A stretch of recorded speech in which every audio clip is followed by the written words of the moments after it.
everyone, and welcome to Third and Wine. My name is Caitlin Brower, and I am your host. I'm a little panicky right now because it's not showing up on Twitter, and I have no idea why. So it says that little check mark is off, and it's broadcasting, but apparently it's not on there right now. So I'm going to check it real quick. I have no idea what's going on. So I apologize. So I'm going to post the YouTube link actually on Twitter for everyone to watch, and I hope you all can tune in there. So thank you for coming to another episode of Third and Wine. I'm so excited. Football is right around the corner. We are in the midst of preseason. And I got to tell you, people, it feels so good. It is amazing. I'm so excited. Exciting time for my New York Giants, just really good. And we are getting so close to the 2023 season. But as we are in the midst of preseason, approaching that start date for all of our favorite NFL teams, that means fantasy football is on the horizon for us. And drafts are coming. I did my first draft last night. I feel confident about the team, but I still have 2 more drafts to come. I'm in 3 fantasy leagues. I know it's been, gaining so much traction over the last couple of years. So I knew I had to do an episode about fantasy football, and I knew I had to bring in one of my favorite people to look at when it's fantasy time. I've worked with him before, so I'm so happy to have him back and collaborating with me. So welcome to the show, Jeff Pratt. Jeff, thank you so much for joining me on this episode of Third and Wine. Can you go ahead and introduce yourself to my audience? Sure. Thank you so much for having me, Caitlin. I'm Jeff Pratt. I am a fantasy analyst / NBA NFL talking head to an extent for DraftKings. I've been in the fantasy community for quite some time now. I actually got my start in the industry back when I was a sophomore in college, which was back in 2019, 2020, right when the pandemic hit. I was looking for something to do. I majored in journalism, sports communications, and I said, let me just create a Twitter account. I love fantasy football. Let me just create a Twitter account that literally is a 24/7 hotline to answer people's questions. And it started out with me tweeting a lot and a lot of people saying, who is this kid? Why is he tweeting 100 times a day? He's got like 20 followers. I don't know what's going on. Eventually, a couple of great people over at the Breakdown, which unfortunately is no longer active, but it was a startup focused on fantasy content and honestly, all types of sport content. They noticed me. They gave me a shot. Eventually, I became the head of NFL content over there, worked for a couple other sites, got an internship at DraftKings, and then I have since been hired by them to do this crazy stuff full time. So yeah, I talk about fantasy sports, I write about them, and that's pretty much where we are right now. I love it. I love it. I love it. And yes, we met through the Breakdown when you were working for them. So the lovely Twitterverse brought us together, which is great. I remember when I had you on the last podcast that I had is when you first started interning at DraftKings. So I love to see that you're working for them full time right now. That's amazing. But it's no surprise to me because you truly, truly know your stuff. So you mentioned a little bit about kind of, your journey so far, but is there anything else you can add to, how you started creating content, working within, fantasy, gambling, things like that? Sure. So I will say, and I feel like this is the case for a lot of people who go into the sports gambling sphere, is they had no intention of doing that, to be honest. Right. And it's not a knock on it. It's just, I'm coming into college. I'm studying journalism. I'm going to be a beat writer. I'm going to go hop on a beat, fly around every week, cover an NFL team or an NBA team. I do a lot of basketball content over at DraftKings as well. But when I got offered that internship, I was quickly like, all right, I'm given a platform to state my opinions, and I don't have to do the hard work of traveling city to city to cover a team. But how I got into, the sports gambling and fantasy sphere and started creating content was I always loved to write. And that is genuinely the best advice I can give someone who's thinking about getting into this space is just get out there and write. There are tons of sites out there. You're not going to get paid anything, but it's an opportunity for you to showcase your work. You can create your own website and do that. The best way for you to get better as a writer is by doing it and doing it over and over and over again until you find your specific niche, what you like. And for me, I just threw a ton of stuff at the wall to try to figure out what exactly I liked. Focusing on regular sports, fantasy sports, gambling content. Eventually I settled on this sphere of kind of a combination of all of them and just doing a bunch of different things. But for a lot of people, you'll find a specific niche you love and you get there by practicing. So just throw a bunch of stuff at the wall and see what sticks, I'd say. No, I love your story because it really relates to me as well. You know, it's just something, talking about football has just been like a part of my life for so long. And one day it just like clicked with my like first podcast. And it was like, why don't you just like do this? Like go out and talk about it. Like you talk about it internally with family and friends, but now like bring another world into you. And here I am now 2 podcasts later and a very popular, you know, and it's now Twitter's called X now, but you know, that account is popular and it's just something that I've done all the time. And you're right. I mean, I don't get paid for it, but I don't care. I like it. I'm having fun. I've met so many people. I mean, just the amount of people I've had on this podcast alone, but then the opportunity to bring people like you that I've met years ago and I've worked with you already. Now I get to bring you back. To me, like that's so important. So I love your story. I think it's great for the people out there that are kind of like on the edge. Like, should I do it? Like, should I go and write this? Should I post it? Do it. Absolutely. Do it. What the worst thing that can happen is you don't like it or it doesn't work out. But and that's cool. If it works out, maybe you start a Twitter account and 5 years later you're working for DraftKings, you know? Absolutely. Look at that story. Yeah. Look at you go. I love that. All right. By the way, though, I'm not going to let you just prop me up and say you have produced what, like 700 plus episodes between your 2 podcasts or something like that. You are the queen of Thank you. grinding out content, honestly, at a rate. I remember the first time I came on your podcast, I think you guys were on like episode 350 or something like that. I was like, this is an insane mark of consistency. Right. Like that. And that's another thing too. You have to, if you're producing one article every like 6 months and it's great, that's great. But it takes a special talent to produce the content that infrequently and still have an audience. You need to be ready for the grind. And you are the perfect example of that. I am honestly incredibly impressed. Thank you so much. It's just fun for me. So if I can, you know, keep producing this and getting it out there, like that's just a win for me. So I appreciate that feedback though. Of course. All right. So I have a ton of fantasy questions for you. Obviously, that is our core topic tonight because you are truly an expert. But I did get a question prior to the show from one of my Twitter followers. So I'm going to go ahead. We're going to start with this question. So it's from Goose, a loyal follower and fan of Third and Wine. So thank you, Goose. What is your favorite way to determine a league's draft order? And then that's the first question. And then he wants your thoughts on Garrett Wilson or Davante Adams. Okay. So two questions.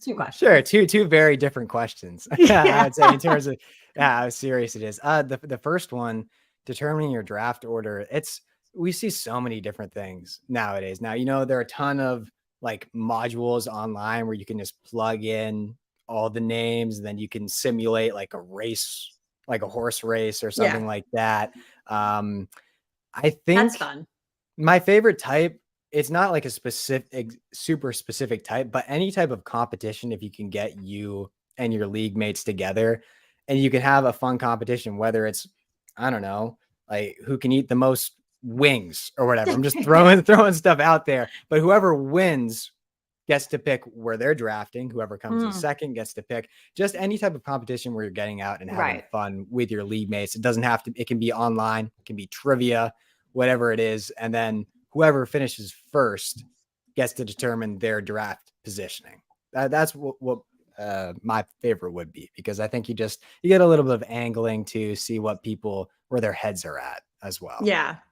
Yeah. Oh, okay. And then Davante Adams versus Garrett Wilson. Of course, an actual fantasy football question. Well, the first one's an actual one as well, but I would not strongly, but I'm definitely on the side of Davante Adams here by a couple of spots in my ADP rankings. I would say, you know, Adams, yes, he's working with a far, far inferior situation at quarterback with Jimmy Garoppolo, but you know, this is a guy who led the NFL in receiving touchdowns last year.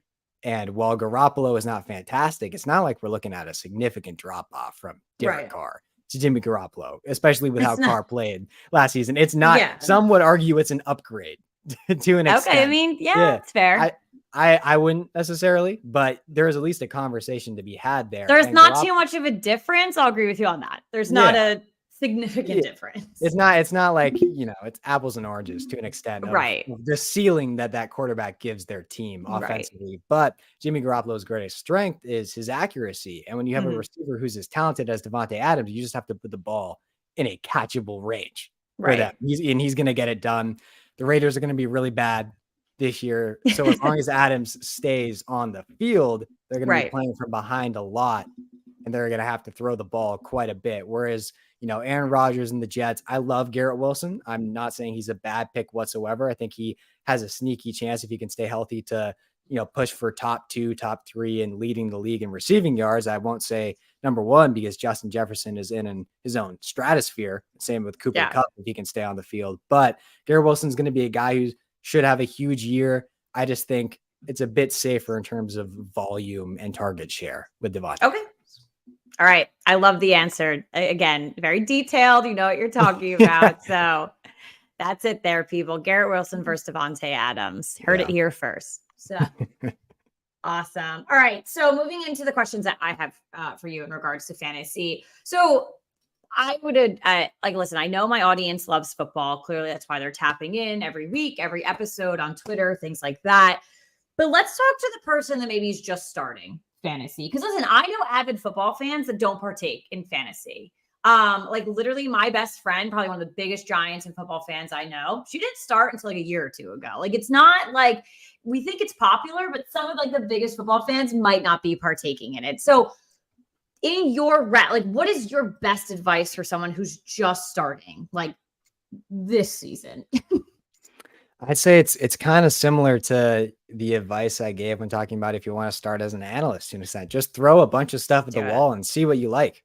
Yeah. Right. I mean, join a bunch of mock drafts, try half PPR, full PPR, standard, 12 team, 10 team, draft out of a bunch of different positions. Mm-hmm. Really, not only will that help you see what you like, but it also helps you figure out which strategies you want to implement, assuming that you do enjoy fantasy. If you practice, first of all, and I say practice, this is fun, right? We're playing fantasy It is. sports. It's supposed to be fun. Yes.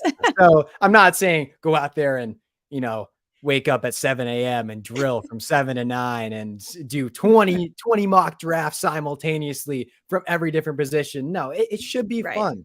So do it at your own pace, but I would recommend trying as many different styles of drafts and different platforms as you can just to see what you like.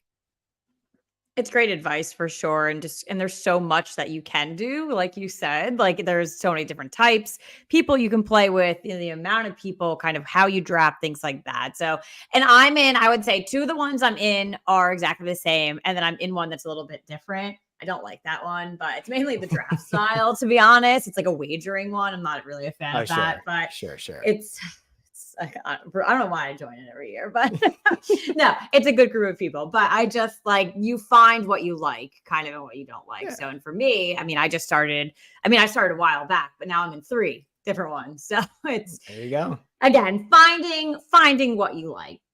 Yeah, absolutely. And I will say too, if you decide you're going to go for it and you're actually competing hard, get on Twitter or X, as Caitlin said, it's now being called. I don't know what the name is.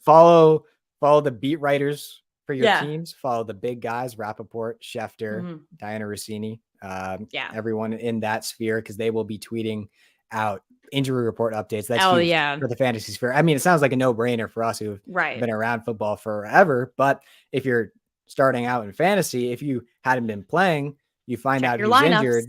Yeah, you got to check your lineups. Set alarms to check your lineups or reminders. And the London games. Check your lineups for the London games, because I royally screwed myself last year on one of those.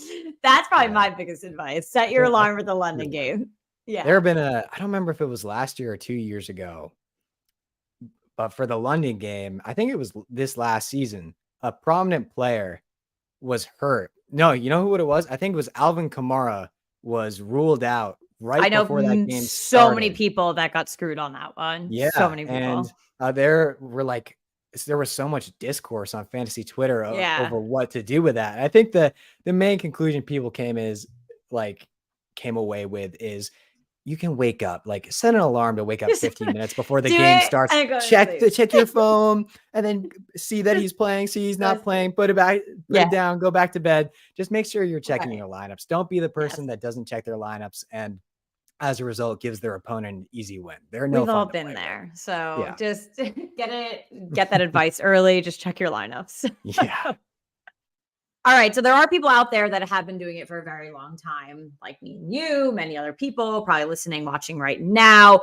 What is your advice? Or sorry, not what is your, well, you could have advice for them. What is a common mistake that you see like frequent fantasy players do? There are a bunch, you know, and I think Like the main one. The one yeah, that bothers you the most. I think the one that bothers me the most is putting too much stock in results from the prior season. I always say that's a really, really good take, I think. I always say that recency bias is one hell of a drug. It may be the most detrimental mindset to fantasy players and just fans in general, because it can really poison your mind, especially with narratives, not just in fantasy sports, but in regular sports. A guy goes for 200 yards, 2 touchdowns one week. You think he's the best player to ever step in a football field. I know that's an extremely hyperbolic example, but you know, there are people out there who act like that and who will tweet like that as well. Don't be that person who's tweeting like crazy, especially off of recency bias. But for fantasy purposes, you know, with that in mind, identifying long-lasting trends can be helpful, but writing a guy off for reasons that were out of his control or other situations, just like he had one bad year, he got hurt frequently one season, it's not worth it. You know, every new season prevents an opportunity with different factors to weigh for every single player in the league. It doesn't matter if you're Tom Brady and you're playing with the Pats for the entirety of your career, and then you're with the Bucks, etc., and you think every single season is the same. There are different factors for every single player on every single team in the league that you have to weigh and really reset to an extent. Now, there can be guys who are hurt every single year. You want to write them off. There are exceptions to the rule, but for the majority, keep an open mind when you're drafting these guys. Yeah. That's fair. And again, it's such a good take. I feel like you're right. Like you could name like I don't know, stupid mistakes. Like, oh, you took a quarterback too early. You did something like this, but I think you're so right. It's every season is not identical. And we've learned that the past 5 NFL seasons have been so dramatically different from each other. Another season comes and you're like, I'm sorry, like I did not expect that, but did you actually not? Because it's been getting weirder every season lately. So I think it's a great point for sure. And I love it because it leads into my next question. So, oh no, it doesn't lead into my next question. It leads, actually it is. No, it does. I just have them all listed out, but I'm going to make this the next question. So if you're looking at the list of questions I have for you, this is not. That's fine. I'm not. Let's rattle it off. Good. Okay. So this goes with ties back to that. Okay. Baker Mayfield was just named starter. Okay. You know, people are going crazy about that. There are just Baker Mayfield stands across the world. I have been over it for a very long time. Fantasy advice. Do you take him? Do I take Baker Mayfield? Not unless I'm in a 32-team league and I need a quarterback. But people are gonna, oh my God, they named him the starter. He must be really good. He's gonna take the Bucs. He's gonna do something with the Bucs. They need this kind of ignite. You know what's going. You know the mindset of people. You know the headlines. And it's interesting specifically that he's with Tampa Bay because you look at people could say, oh, look what Jameis did when he was under center, the 30-30 club, inaugural member of the 30-30 club. It's not completely different situation. I'm not taking Baker Mayfield in any league unless it's a 32-team league or you know, a very deep dynasty league where you need to stash guys, etc. But if we're talking strictly redraft here for the 2023 season, a lot would have to go wrong for me to have Baker Mayfield on my roster. In fact, so much would have to go wrong that I can't really fathom what exactly it is. That being said, I do not hate it for the other weapons on this Tampa Bay Buccaneers team from a fantasy perspective. At least I think it was probably better than Kyle Trask winning the job. Again, that's debatable. And the fact that it's even, I don't know what's better. A debate, sure. The fact that it's even a debate is a major knock against Baker Mayfield. I know. In its own right. But, the Bucks are going to be, this is similar situation to the Raiders, right? They're going to be pretty bad this year. But that's not the worst thing in the world if you are a fantasy wide receiver, because you're going to be playing from behind for a lot. If the Bucks can find a way to be bad, but not so atrocious that they need to sit their veterans like Chris Godwin and Mike Evans down the stretch, let's say, their division's not fantastic. They're still somehow hanging around for a playoff spot, which seems extremely unlikely. But if they're not as horrible as we're expecting them to be, and these guys still have reason to be playing, then they're going to be down in a majority of these games. Similar situation to Devontae Adams to a lesser extent, because Mike Evans and Chris Godwin are not Devontae Adams, but they are two very talented receivers. So I like both of them a lot, especially in their current ADP range. And I like Rachaad White. I think we'll get to Rachaad White a little bit later when we're talking about some sleepers. But I like the weapons. Don't like Baker Mayfield. It's whatever is going on in Tampa Bay right now. It's a mess. It's the people that get like knee-jerk reactions to like, oh my God, well, they picked him early. There's still a preseason game left. There's still weeks left. Like, he obviously is doing something good. They're probably seeing it's those people that I'm trying to send a message to. Yeah. Hey, you can pick Baker Mayfield if you're in my fantasy league. If you want to lose, pick Baker Mayfield. That's what I'll if you're in, but the two I have coming up, if anyone's eyeing up Baker, please take him very early and take him early for that fact. No. That's too funny. So I had mentioned before, obviously we've had some like wild NFL seasons. I feel like just in like the last 5 years, it's been like a completely different. So the scripts have been crazy. So many crazy things have been happening. I know the NFL like just dropped like something funny about like scripting today, which is funny. I give them props to. That was funny. That was a good owning. Video. I give them props to owning us making fun of them. So good for you guys, NFL marketing. Good job. But is there anything different this season that you think will impact, fantasy football or how we should be looking at drafting? Yeah, I think the biggest thing to keep in mind that's been a little different this year than past seasons is we're really starting to see the running back by committee approach become the strategy utilized by a majority of teams instead of solely relying on workhorses. You still have teams relying on workhorses, incredibly talented backs, but you have situations now where teams have incredibly talented backs that are younger and they understand, hey, if we want to push this guy's longevity, we need to bring in another guy who can take touches and a little bit of the workload off of them. I think we're seeing that with Jacksonville, specifically with Tank Bigsby and Travis Etienne and Etienne himself. It's a new era for football at the running back position. It's not great for running backs specifically because they are not being valued whatsoever. That's an entire saga that's been going on right now. Unfortunate because just to sidetrack quickly, right? Running back is, the probably the most dangerous position in all of sports. You are getting in the equivalent of 10 to 20 car crashes a game. Yeah. And you are not, you're not valued. I don't want 300-pound linemen running at me. So no. Yeah. And laying me out consistently. If I get the ball, I know I'm going to be tackled. It's not like I'm dipping and dodging out of tackles or potentially getting blindsided. No, I'm going to get hit hard. But anyway, to go back to it, in the past, I've almost always entered drafts with the mindset or goal of grabbing 3 running backs in the first 4 rounds. Just because there was almost no value later on at that position. And a lot of other people weren't necessarily that extreme. Usually 2 running backs in the first 4 rounds tended to be the strategy, but I was very adamant that I wanted 3. That's not the case anymore. We're finally starting to see value pop up in these middle rounds of drafts at the running back position, and not necessarily in the later rounds, but rounds 6 to 8, 6 to 9, there's some value there. There are some guys who could be fantasy starters on your team at the running back position, which gives you more flexibility to take 2 receivers early, or even, a quarterback or a tight end. If you want to take Travis Kelce with a top 5 pick or Mark Andrews in the first 2. People are doing it. So people are doing it. It gives you more flexibility. You don't have to be locked into taking that many running backs early. Right. Yeah, that's fair. So speaking of certain positions, let's look at the top ones. As you said, looking at quarterback, wide receiver, running back. Who are you avoiding in these 3 positions? Sure. Baker Mayfield. Quarterback. Okay. Baker Mayfield. Sure.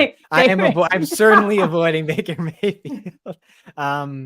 At quarterback, I'm avoiding the duo of Joe Burrow and Justin Herbert. I just don't love the lack of rushing upside that Okay. either of those guys provide, especially as the consensus fifth and sixth running or quarterbacks Okay. coming off the board. I think that there are guys a little bit later directly below them. Justin Fields, consensus QB6. That's a guy with his rushing upside could legitimately finish as a top 3 fantasy quarterback.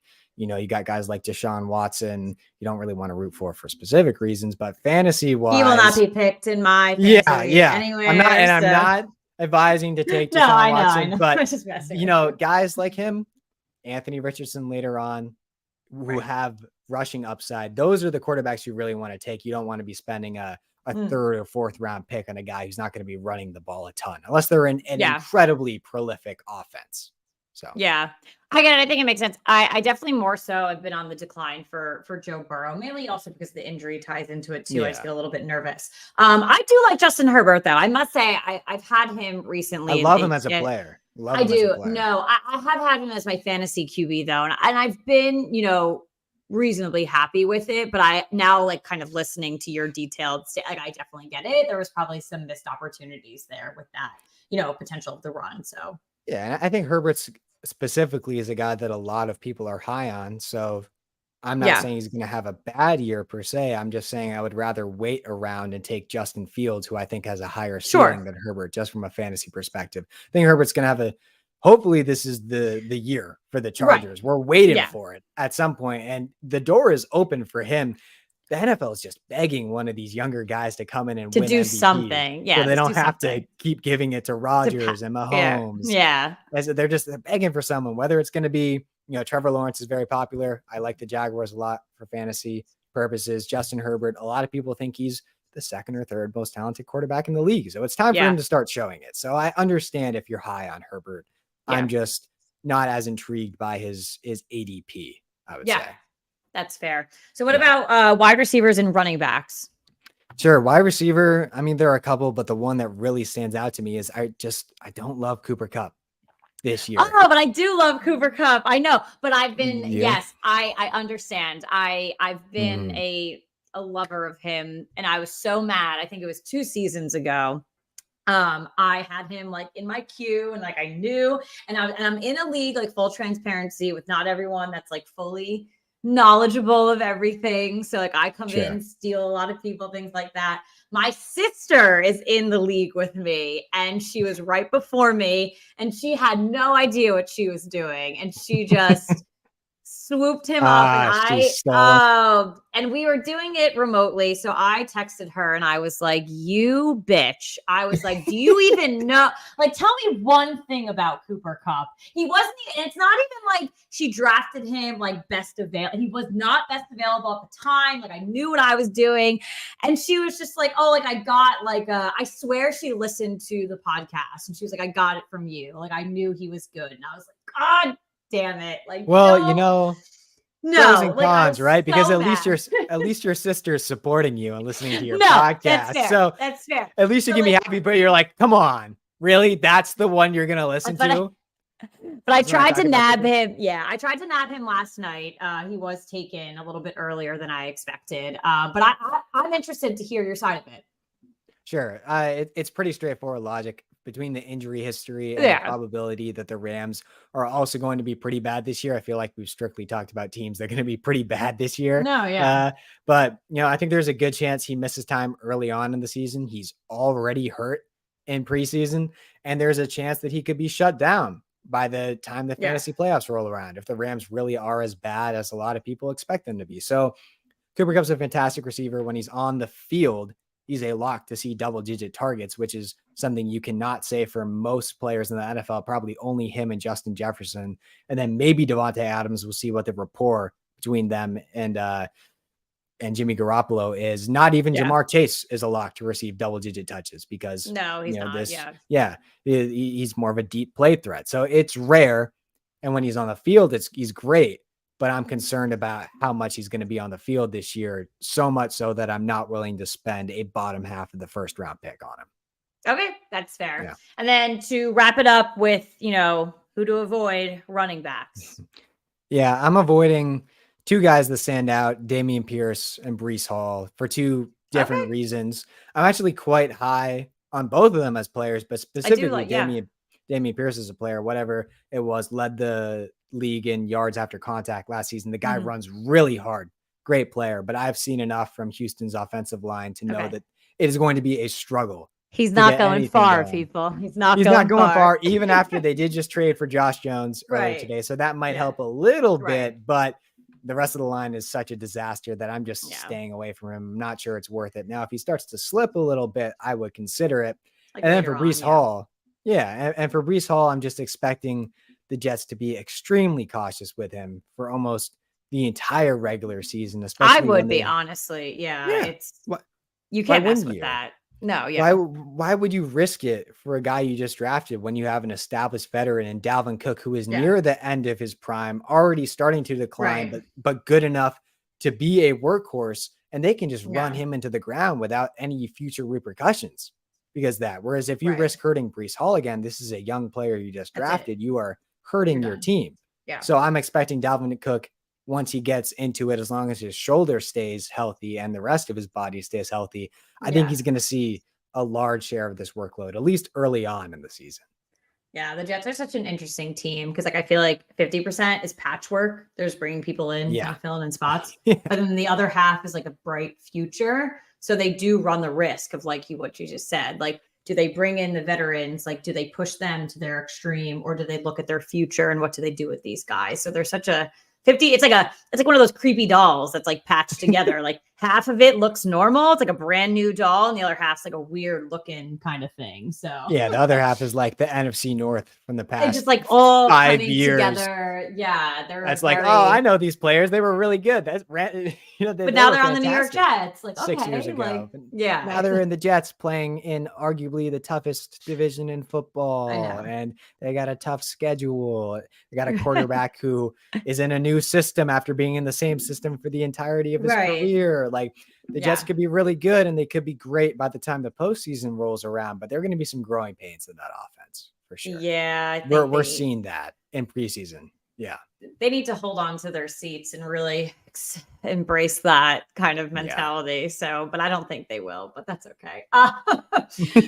No, I don't think they will either. I don't think they Jets will either. Fans are like another level. So they're just. And that coaching staff, I mean, it seems like right now the only thing they care about is beating the Broncos down the line with the beef they've got going on. It's just like there's a lot of what is it? What is it? There's a lot of distractions going on there. Not a lot of actual football being focused on, at least the fundamentals of it, which is interesting when you have a guy like Robert Saleh, who I am very high on as a football mind, and he seems extremely disciplined.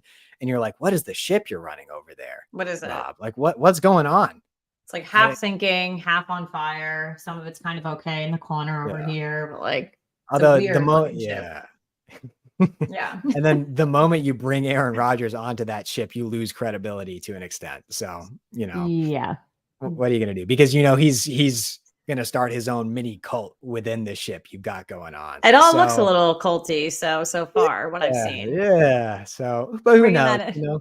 People could bring this up when the Jets win the Super Bowl at the end of the year, but I doubt it. Jets fans, honestly, doubt it. Yeah, I say that all the time. Please, whatever I say, bring it back to me in the future if it goes against what I said. I love it. That's why you might not even be the best team in New Jersey. So it's sad to say, but come at me. I don't care. I really sincerely do not care. But oh my God, it's too funny. You mentioned it a little bit earlier. You wanted to dive into this one individual a little bit more, but I want to talk about sleepers. This is something, obviously, I do think a lot of people are, attuned to fantasy, but if you're getting involved in it the first time, it's someone you can snag that maybe not everyone's got their eye on. Maybe it's a rookie, maybe it's someone who's been in the league 2 to 3 seasons, or maybe it's someone you can get for a steal later on in the draft. So sleepers are critical to fantasy, and it's so much fun looking at. I think back a couple of years, like Jacoby Myers, in my opinion, was a huge sleeper, and I got him in a couple of my leagues. I mean, I still like him to this day. So, but he was a sleeper back in the day, and I loved, always saying him and grabbing him. But it's a fun part of this, game that we play here. So again, just looking at top positions, quarterback, running back, wide receiver, throw in tight ends if you want. Who are your sleepers this year? Sure. My guy at quarterback, you can't even call him a sleeper anymore, is Anthony Richardson. He was Nope. my sleeper, but then his ADP skyrocketed I'm once he was still a named the little nervous. starter. I'm not picking him. I'm not picking I him. get it. I get it. And especially now that his ADP is creeping into the single digits of rounds, eighth, ninth, 10th round, there's more reason for trepidation there. But it's just, I can't get over these dual threat quarterbacks, especially, he is a different type of athlete. He really is the closest thing Yes. to Cam Newton that the NFL Yeah. has ever seen, especially with the size and the explosiveness. And he's even quicker than Cam was, probably Right. not as much of a powerhouse in terms of the actual trucking ability, but the movement for a guy of that size. And he's got a much, much better arm if we're just comparing. We can throw the Cam Newton comparisons out the window because, Anthony Richardson can throw a ball 70 yards and Cam Newton right now probably can't throw it 40. So it's, but He's not I doing like, much right now. he's So not doing much right now, but Anthony Richardson, he was my guy. I mean, just to okay. continue the dual threat quarterbacks, Kenny Pickett later on, fine, whatever. He runs the ball a little bit. Quarterback is not really a position I'm looking to get a sleeper at to be my guy. You want an established guy at quarterback. I think of like backups, obviously. I know some leagues where, you have to have two. That's a type. You have to have two quarterbacks. So maybe a potential there. So. Yeah. If you're in a 2 QB league, then you're going to be reaching deeper. And I think awful, by the way, hate those leagues, but it's not for the faint of heart. I would say you got to be dug in. But I will say too, another sort of sleeper to an extent at the quarterback position in an offense that could be sneakily good this year is Desmond Ridder. They got a lot of weapons to work with. And I just have no faith in Atlanta. I have no trust in them. That's fine. And everyone can read my receipts on Twitter, my last podcast, this podcast. I've been high on them. I give them the credit because, like you said, the weapons that they have. But what on earth are they doing?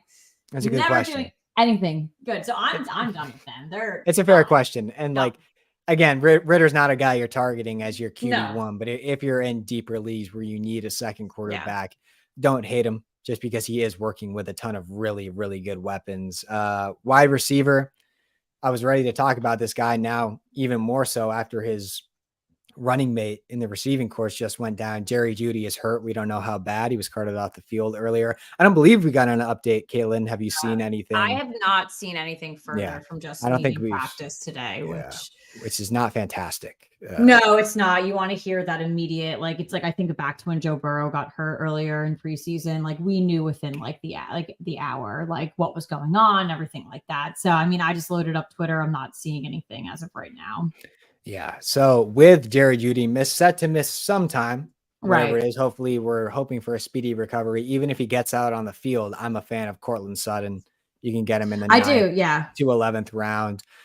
If Russell Wilson is going to revive his career, which, is a storyline. I think it's so funny to see how people flipped on Russell Wilson and justifiably so with how cringy the guy is, et cetera, over the past couple of years. But if he's going to have a bounce back season with Sean Payton running things in Denver, Cortland Sutton is a really big target. He's going to play a major role in that. It's just simple logic. Not a lot of risk picking up in the 9th, 10th, 11th round, depending on where he falls in your drafts. I like him quite a bit. Sky Moore is someone that people are very high on. I get it.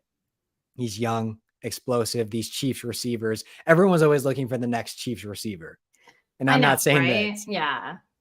Yeah. And I'm not saying that Sky Moore is going to be that guy, but outside of Travis Kelce, you got a lot of uncertainty in their receiving corps. And he could be a guy who is very explosive when you get the ball in his hands. So in the 11th, 12th, 13th round, wherever his ADP is sitting in the double-digit rounds, there's a lot of upside there. You're really just looking for upside with these sleepers for the most part. Yeah. Yeah. All right. Running back. Not a ton of super late sleepers. Tank Bigsby's probably the only double-digit running back who I really like, just because we know Jacksonville is going to split touches to an extent, not a crazy amount, but Bigsby's a guy. I would not have thought of him. So okay. Bigsby's a guy who maybe his talent doesn't necessarily jump off the page, but he's in what I expect to be a very good offense this year. And he's a guy who the Jaguars want to keep Travis Etienne out of harm's way as much as possible. And that means Bigsby is going to see a ton of goal line touches. And he's also going to see probably anywhere from 5 to 8 carries within the regular run of the game just to give Etienne a little bit of a break. So when you can get guys who have potential to get 7 or 8 touches that could be very efficient because the offense is so good in later rounds, I like that. And if something happens to Travis Etienne, he hasn't been the healthiest throughout his relatively young career, then you get a running back who's stepping into the fold as the lead guy in a great offense. Mm-hmm. So I'm not one for taking handcuffs, like stressing, reaching on handcuffs. I think that is another big mistake that people do make, is really stressing taking handcuffs too early. But Big B is an example of a guy who, similar to what AJ Dillon was a couple of years ago when he was really bursting on the scene, whereas like you got a really established running back, but he's a little fragile. He's more like that pass catching back. Yeah. Mm-hmm. And Bigsby, like AJ Dillon, is a tank. Like they're going to give him the ball and just say, here, go run through guys. Give Etienne a break. We don't want Etienne to run through 10 guys. You go run through 10 guys. That's fine.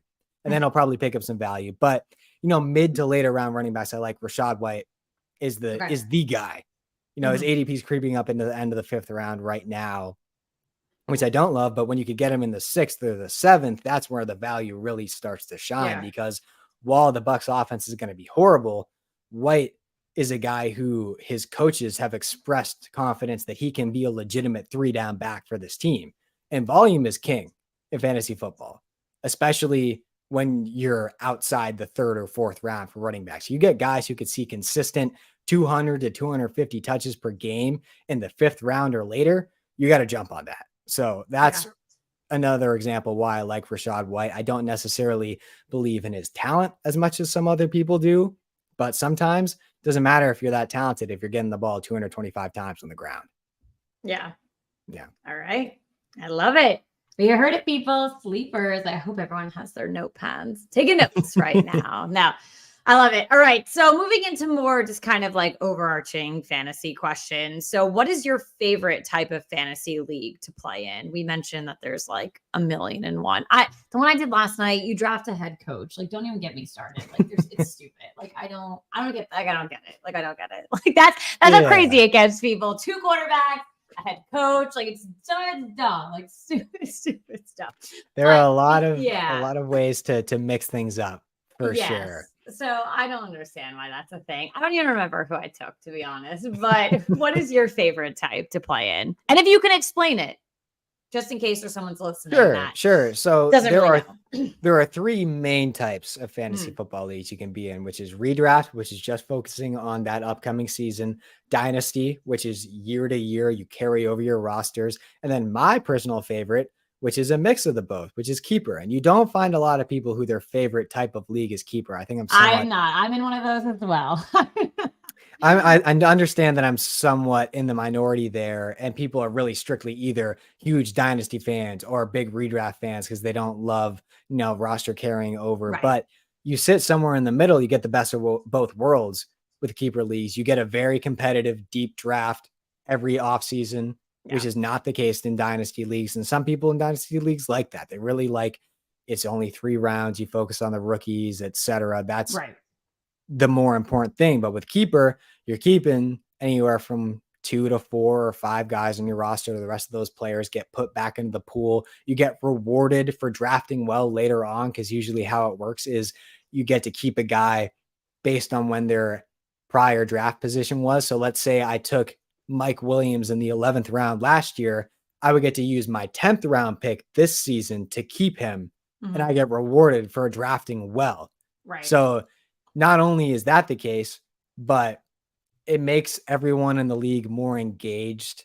My main issue with redraft leagues, and it's everyone's issue, is the bad teams just stop caring later on in the season. But when you get to a point in keeper leagues where the trade deadline comes up, if you're a bad team, then you sell your good players to pick up future draft positions. And if you're a good team, it's a combination of, am I still trying to play for the future? I'm ready to go all in for this season. It just creates a very intriguing dynamic and motivation to stay engaged. as the Okay. season goes on, which is why I love it, because I love the redraft aspect of this season is all that matters. I care Right. about this season more than anything. But if you're not that good, which can be either because you didn't draft well or you got a lot of unlucky injuries, this allows you to take away the positives, even if they were few and far between from your team, and carry them over to the next season, as well as picking up some extra picks. So that's Yeah. why I like it. Yeah, that's fair. I appreciate the engagement side of it because Yeah. you're right. Like as soon as you said like people stop trying, I do have like memories even from like last season. Like you get near the end and people aren't even setting their lineups. Like Yeah. someone's And it's like it's just frustrating. yeah. So I totally get it. But I guess I never really like looked at it from like an engagement perspective because you're right. Like you can totally screw yourself like for the next year if you want to continue playing in that league. So I get it. It's still not my favorite, but I get it. I Sure, that's fine. understand. So I know it. Yeah. And some people don't like how it's a mix between those two things. They want one or the other. And I completely yeah, understand that. But I'm looking for the best of both worlds. And there are of cons course. to it. Certainly. There are cons to every single Every fantasy type. league. Yeah, Yeah. So, absolutely. yeah. All right. So what's the craziest thing you've seen during a draft? Whether it's who got picked, when they got picked. I don't know. This is a crazy thing you've seen during a fantasy draft. There are so many outside of the Because I can tell you downright. mine, but I will tell you Yeah. after. Yeah. Like, You tell me mine. I've got one. I'll say it, and then you tell me yours because okay. I want to hear it. But Okay. outside of I'm not going to pick like a downright idiotic move because we see that all the time, whether it's an inexperienced player or someone's auto drafting and they had someone in their queue that they take way earlier than expected. The straight up craziest thing I've seen in drafts from someone who knew what they were doing. And it was crazy, but it was crazy in a chaotic way that I actually enjoyed it, which is someone I knew last season took Travis Kelce in the first round, Mark Andrews in the second round, George Kittle in the third round, What?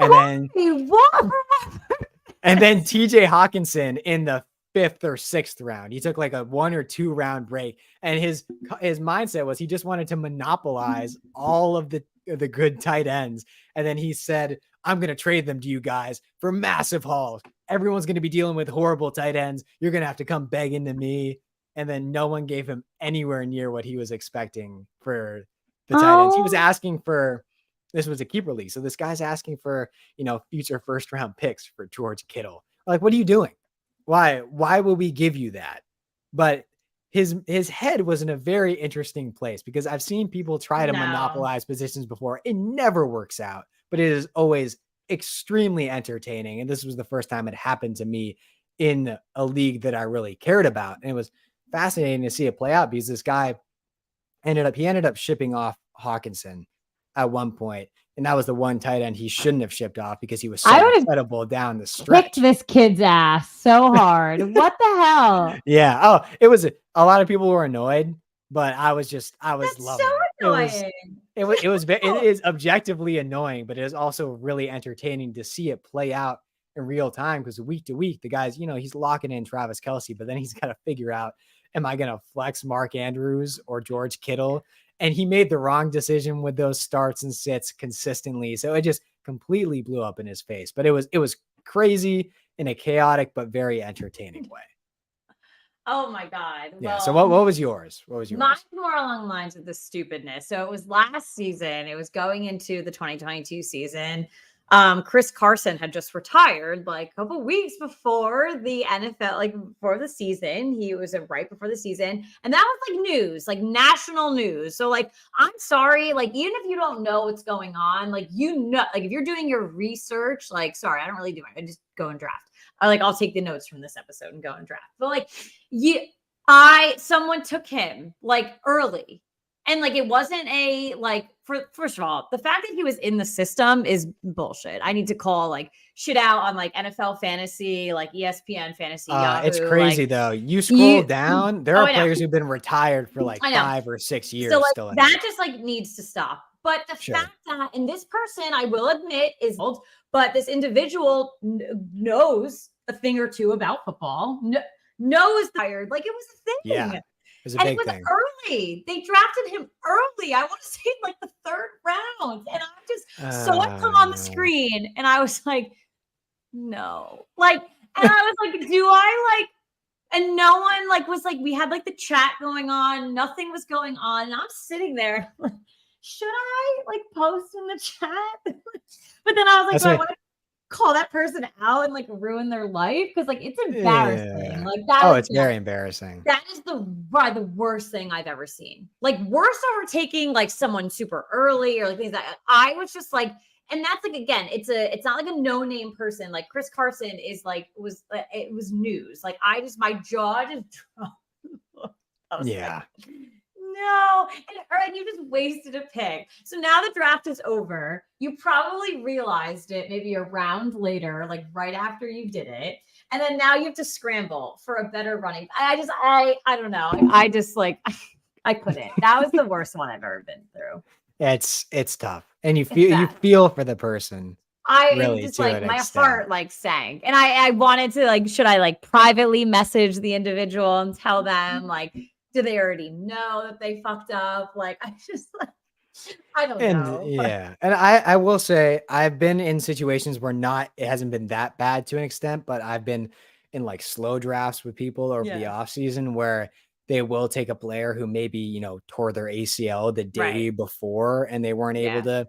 And I'll say, don't be a dick, right? Like be a little bit compassionate unless this is someone you have pre-existing beef with. Like I if did you not say can, anything. I didn't say that's anything. yeah. And that is realistically the right thing to do. But if you're in a draft where the draft can be paused or it's slower, feel free to reach out and say, hey, did you mean to do Hey. that? Like have a little Yeah. bit, be a good league mate. There's going to be plenty of opportunities to talk shit down the stretch. Yeah. So I know. It was more like I felt bad in the yeah, moment. I was you like, do feel oh bad, but no. you're Like, also like, well, they're done.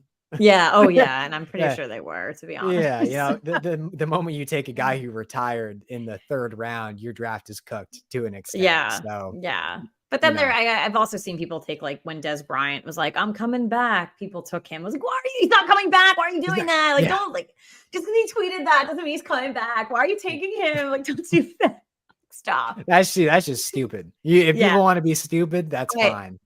Yeah, that was a dumb Yeah. one for sure. Ugh. All right. Well, it is that time of the episode where I give my guests the opportunity to whine it out. I love it. It's third and wine, but it's a play on that. You get to whine, complain about anything you want to. So go ahead. The mic is yours. Oh man. I It could don't be have. football, it could be fantasy. You can complain about Yeah, that. I'm gonna go off of just what I went on a little bit of a tangent on earlier, which is, fantasy season's coming up.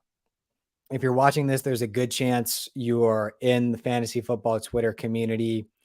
There are so many ways you can piss people off in the fantasy football Yeah. Twitter community. Don't be the engagement baiter who's, posting like someone N'Keal Harry whenever he signs with the team because he was just cut from the Vikings. N'Keal Right. Harry signs with the team. Don't be the people who are posting, oh, I heard N'Keal Harry's like the game changer. He's going to No, be the don't. jump ball threat. Don't Yeah. post stupid stuff just to get engagement. Right. If a guy who's not that good has a crazy game, and this isn't like a young guy who hasn't proven it, but whenever Sammy Watkins goes off in week 1, because that's all Sammy Watkins That's does. all he does. And I have experience. That's all he does. It's just week 1, he's good. Yeah. That's it. Don't post a compilation of his highlights and say Sammy Watkins From went week for 1. 7 receptions for 120 yards and 2 touchdowns. Is he a legitimate wide receiver 2 down the stretch this season? Like, no, he's not. Shut up. I love it. Keep it real. Keep it real in fantasy, and don't be the person who's posting who's your sleeper this year every day, like to just try to stop. Like it's Have actual discussions. yeah. You'll if you have actual discussions with people and follow the right people, engage with the right people, you're gonna come out of the situation a better, smarter fantasy player. So don't be part of the problem, people. That's just all I'll say. I love it. No, and it makes a lot of sense because and I loved the Sammy Watkins example because you're absolutely correct. He literally only plays well week 1, and I know that from past experiences. Literally, I think I've had him on like 2 or 3 of my teams, and that's literally what he's produced for me. So I will give you guys that advice as well. Speaking of advice, Jeff, before we wrap up this episode of Third and Wine, do you have any final advice for people who are entering their drafts, whether it's tonight, in the coming days, the coming weeks? I have one on Sunday, and then I have one the first week in September. So I've got 2 more left. That's exciting. Yeah, we'll see. Yeah. We've covered so much advice. I just say be meticulous with your drafting as long as the clock allows it. There are some leagues that do 30-second clocks. That was my last night one. That's crazy. I was back to back though. I was the 12th pick, so I got to. But then I had to like know right away. Like, who are you taking right away?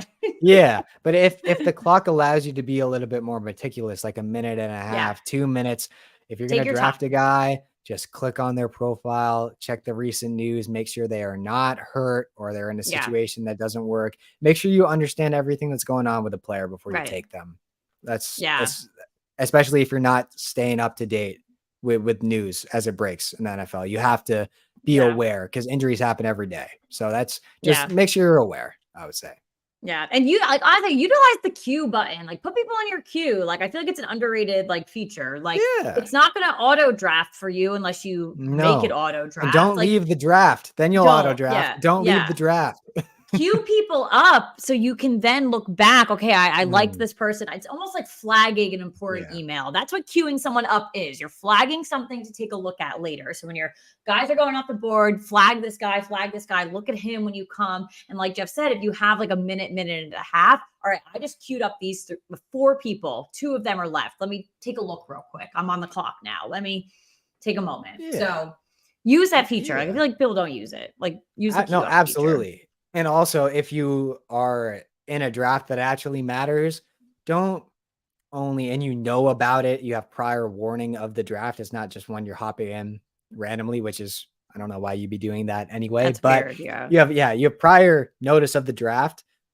Put the draft up on your computer and have your phone to the side. Don't be on the draft on your phone and then leave the draft to do other stuff. You're going to miss picks. You're going to piss people off. Yeah. Just have multiple screens. You can multitask people. So just be engaged.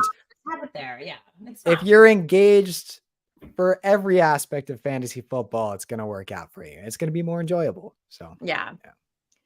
All right. Well, Jeff, this was absolutely amazing. I know that you definitely helped my audience kind of prep up for fantasy. I took away a couple of people that I will have on my notepad as I enter this weekend and my draft that I have come September. But real quickly, before we close tonight, let my audience know where they can follow you.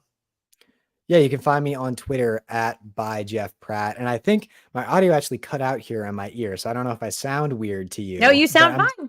Wonderful. Awesome. Yeah. You can find me on Twitter @by Jeff Pratt. I have a YouTube channel just focused on basketball, but we're talking football here, so it doesn't matter. Everything I post content-wise and takes-wise will be on Twitter, just @by Jeff Pratt. Awesome. Well, Jeff, thank you so much for joining me on this episode of Third and Wine. Thank you. I'm sorry Twitter didn't work tonight, people, but you can always go to YouTube and Facebook. You can also catch me on Instagram. Third and Wine is also a podcast, which will be loaded within the next 24 hours on all of your favorite podcast outlets, Apple Podcasts, Spotify, Stitcher, anywhere you go to get your podcast. So I will catch everyone on the next episode of Third and Wine, but happy fantasy football. I'm excited for this. Jeff, thank you again. Thank you so much.